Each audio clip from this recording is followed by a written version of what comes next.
when modeling in clay, we need supports to support the clay. This is called an armature. The Latin root for armature is to wrap wire. We build up supports and things to hold the clay. So most important is getting a good solid armature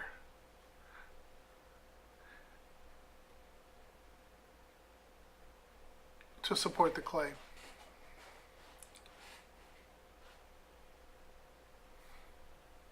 You see now I am putting the clay on kind of like bricks, horizontally and then vertically. The little sausages, I lay the sausages on horizontally and then vertically and then smash it together with the 2x4. I try to get the figure, the structure of the figure right down from the very start, starting with the rib cage and then the pelvic girdle. I like to get it weighted, so I like to carry the weight down to the feet. And I like to get it looking back at me as quickly as possible, so I go ahead and start the expression. The expression will change many times throughout the process.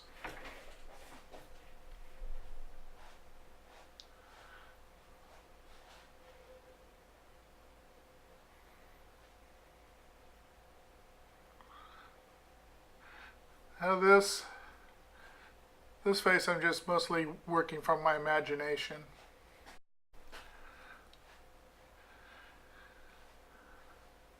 So I try to get the axial point of the head, which would be the where the head joins to the base of the head, joins to the spine, and get the distance from the axial point of the head to the pelvis, relationship to the pelvis. And then again, I like to plant it. Since this is on a ball, it's not as rigid as I'd like to have, because I'm going to make it so that I can detach the feet.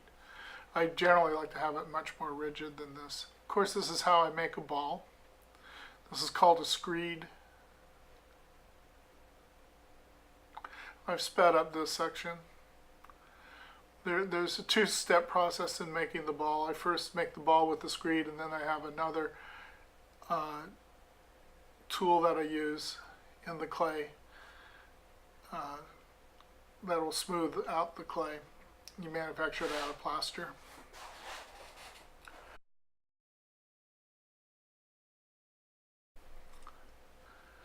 I established the gesture as quickly as possible. She's going to be gripping the feathers on her wings or playing with the feathers.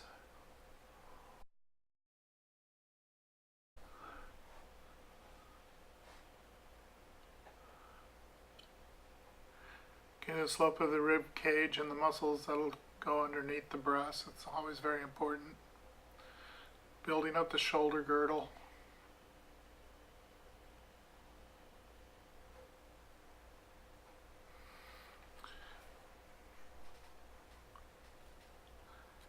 It's always good to have very good knowledge of anatomy, but it's also equally important to put fat,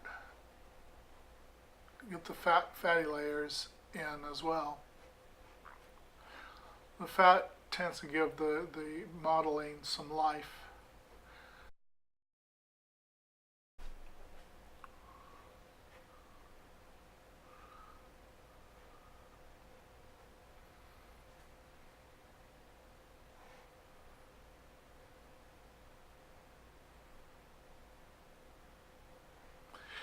Even though the back will be hidden well by the wings, it gives me a sense of,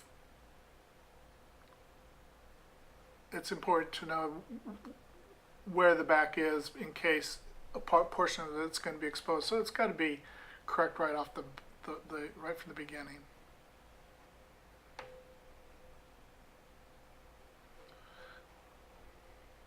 It's important to step back away from your work and get up close to it and back away.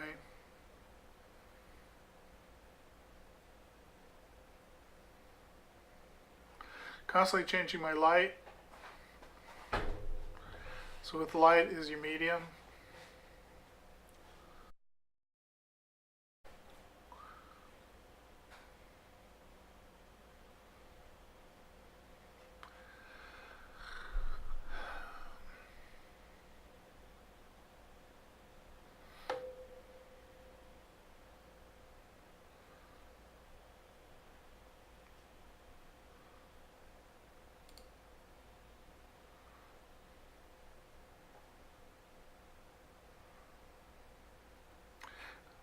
I alter my lighting so that I can deepen the shadows or lessen the shadows, what I'm trying to see. You can get fatigue if you work under the same light, so that's why I work under a lot of different lights. That prevents the fatigue.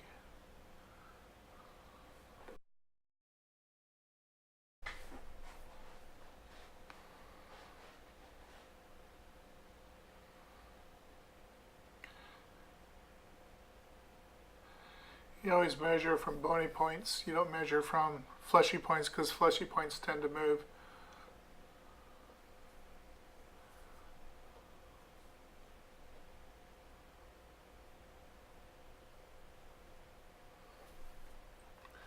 Again, I use a window screen, a plastic window screen, to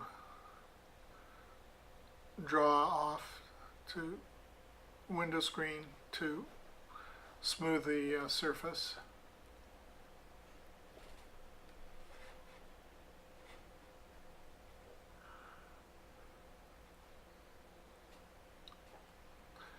Using chain supports for the drapery. A chain allows me to move the drapery around easily and gives me a lot of support. Clay itself is quite stable, and rather than putting foam and all that stuff, I like to use a lot of clay and just mush it around. I could move it with a hammer, put it exactly where I want. If I have to, I can weld a link or two of the chain.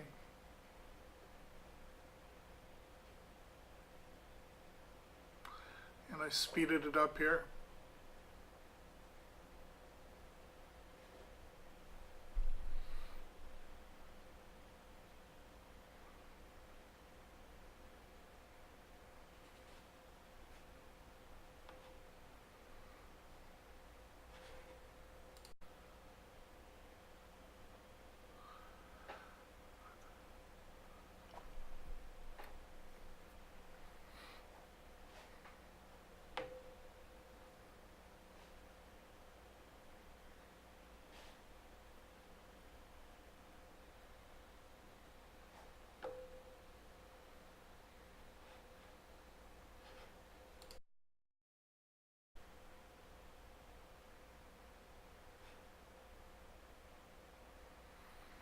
I eventually placed the feet closer together.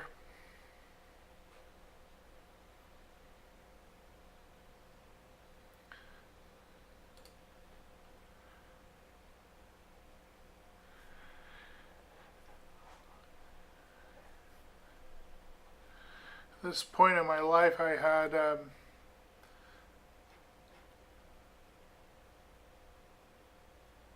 been hospitalized for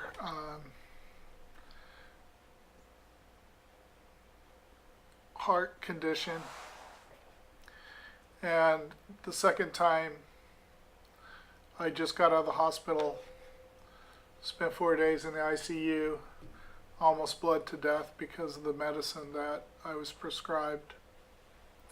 So I'm at this point in my life, I'm just barely recovering from being extremely ill. And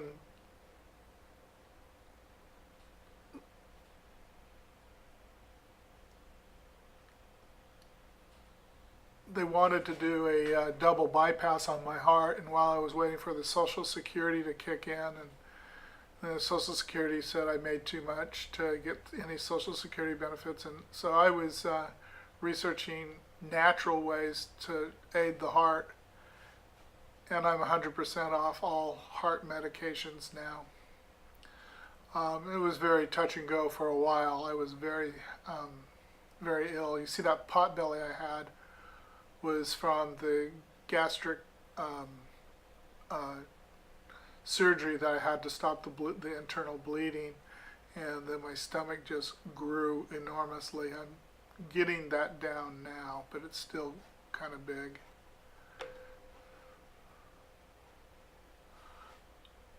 Now we're starting to put the locks in the hair. Now we're having fun. This is where we start getting to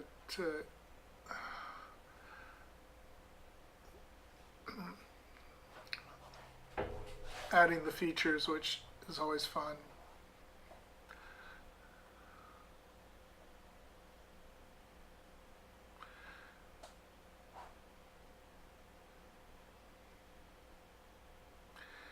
And I want to talk about having lines that are too parallel. Parallel lines will kill the movement. So you always want to slip a line a little bit and create movement.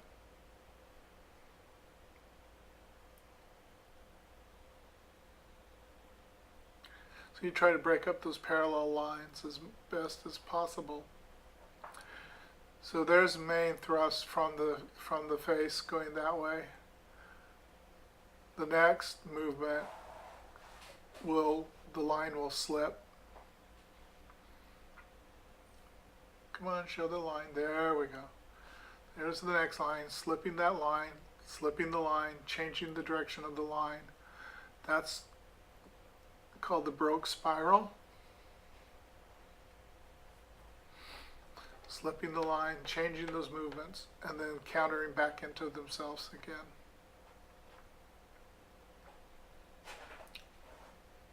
You get a very interesting phenomenon. Look how the golden ratio works using that center point. See, it always works.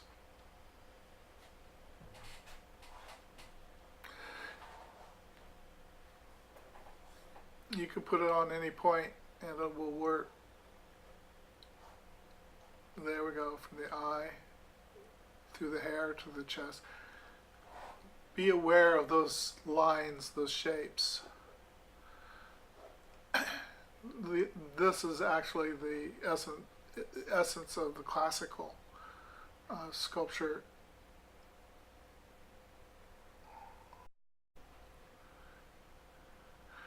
Now this portion of the hair that's cut too deep, I'll remedy that later, but just to take notice, one thing you got to really watch out for is cutting in too deep too early.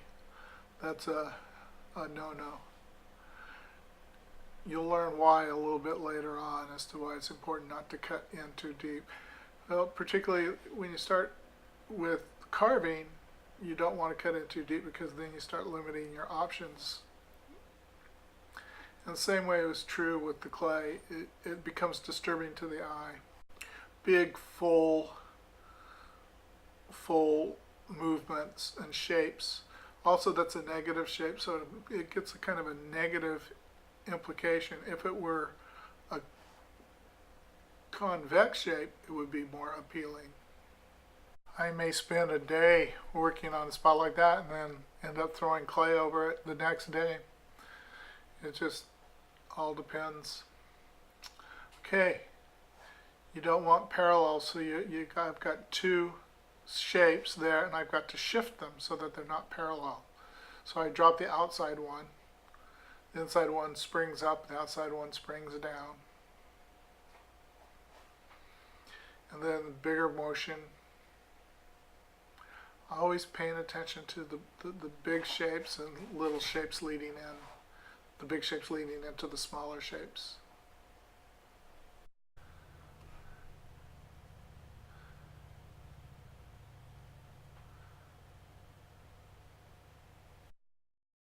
I model the hair curls as if I were going to use a rondelle chisel, which would be a half-round chisel. The hair is one place where you have to consider, how would I chisel this?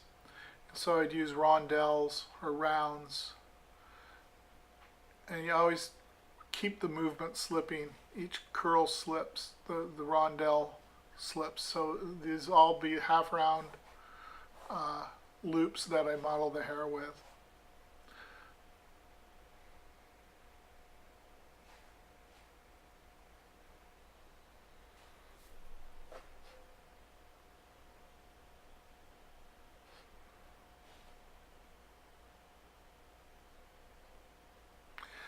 I take a piece of clay and put a twist on it for that little.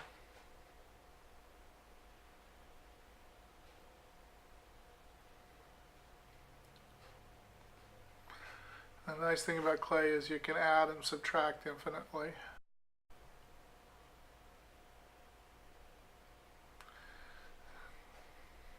And working with the wings, I've added the wings in. I want to make the wings have a sense of life to them.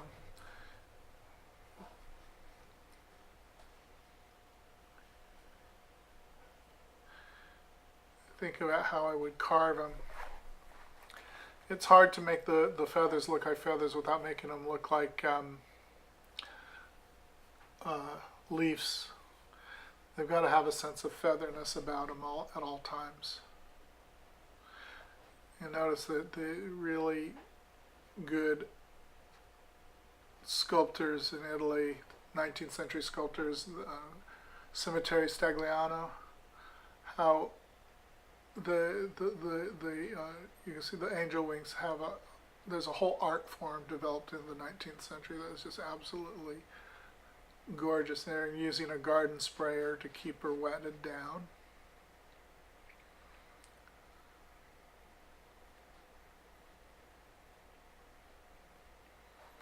Again, the big movements over the smaller movements.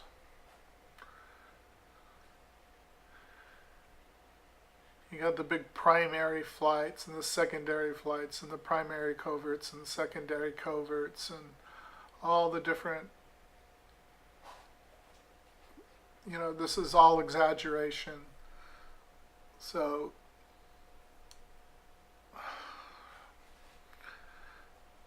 you're telling a story. I want the feathers to feel like they've been in flight. If the anatomy were to be correct, she'd have a big, huge keel for a breastbone to hold those big feathers in place like you'd have on a big bird. But this is all fantasy, so we don't have a big keel sternum like a bird would have.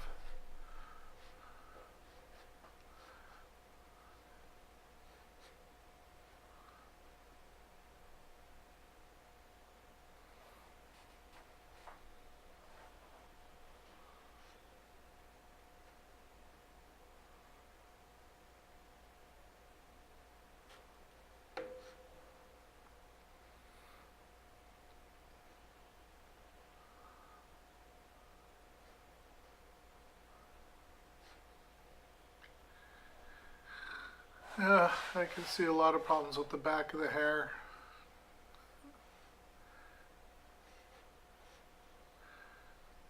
See the lumpiness? You want to smooth out that lumpy. There we go. See, I took out that big hollow. Look how much better it looks.